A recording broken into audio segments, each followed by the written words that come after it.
Wendy, thank you so much for joining us. As the president of Christian Freedom International, as you look at what's going on in Washington, D.C., and you've been in Washington, D.C. for many years now, a lot of people back home are losing their faith in their government. We see corruption seemingly at the highest level, just about, even the FBI and the IRS. Can we trust our government?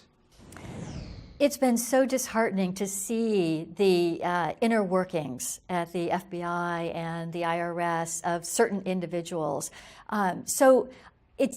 This should embolden us as Christians to see that we need people who respect the rule of law, who respect the concept of justice, working inside these bureaucratic agencies. For a long time, we as Christians have gotten involved in the fight at the top level, the president, the cabinet level, the head of agencies.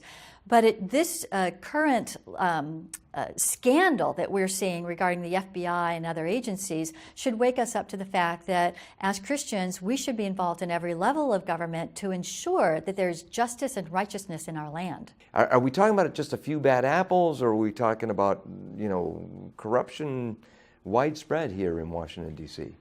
Many people voted for Donald Trump because they wanted to drain the swamp. They understood that there's a terrible level of political corruption within our government agencies, within the government itself.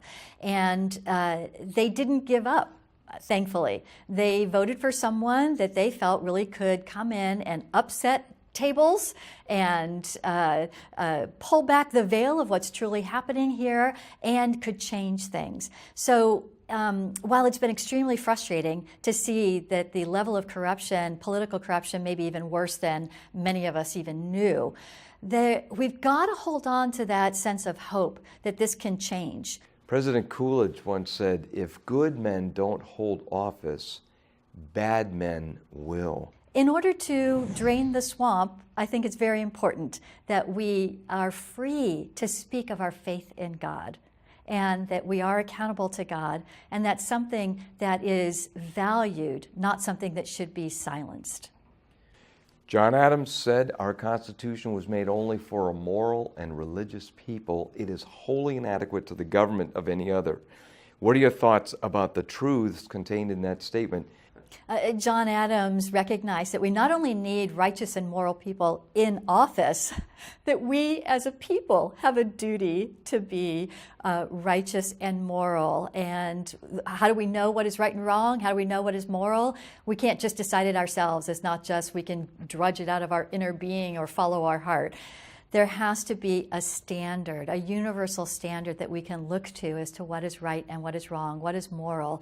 And we can find that. We find that in the Bible. We find it in very plain spoken language in the Ten Commandments. Wendy, thank you so much for being with us. Thank you.